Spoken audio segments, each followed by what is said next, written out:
আজকে একটা দারুণ রান্না করতে চলেছি, মাছের ডিমের কারি। তোমরা অনেকেই হয়তো অনেকভাবে এটা করে থাকবে, কিন্তু আমি এটা অন্যভাবে করি, সেটাই তোমাদের সাথে শেয়ার করব। প্রথমে মাছের ডিমটা আমি সেদ্ধ করে নিয়েছি নুন হলুদ দিয়ে। এর একটা সুবিধা হলো মাছের যে একটা আষ্টে গন্ধ হয় সেটা আর থাকবে না। এবার নামিয়ে ঠান্ডা করে তাতে পেঁয়াজ কুচি, কাঁচা লঙ্কা, আদা রসুন বাটা, একটা ডিম ফাটিয়ে দিয়েছি।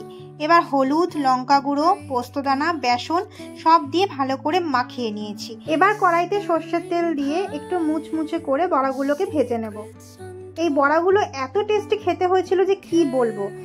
আমি তো ভাজতে ভাজতেই দুটো চারটে বড়া আমার মুখে পুড়ে নিয়েছিলাম। এরপর কারিটা বানিয়ে নেব। টমেটো, আদা রসুন, লঙ্কা পেস্ট করে নিয়েছি। এবার জিরে ফোড়ন দিয়ে আলুগুলোকে হালকা ভেজে নেব। দেন কাশ্মীরি মির্চ, হলুদ, ধনে গুঁড়ো, জিরে গুঁড়ো, নুন সব দিয়ে ভালো করে কষিয়ে দেন এতে করে রাখা পেস্টটা দিয়ে দেব। তারপর তাতে পেঁয়াজ কুচি দিয়ে সব কিছু ভালো করে কষতে হবে, যাতে পেঁয়াজের কাঁচা গন্ধটা চলে যায়।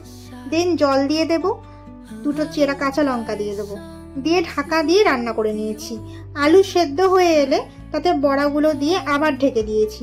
কিছুক্ষণ ভালো করে ফুটিয়ে আলু পুরো সেদ্ধ হয়ে গেলে নামিয়ে নিয়েছি গরম গরম। এভাবে অবশ্যই তোমরা একবার ট্রাই করতে পারো।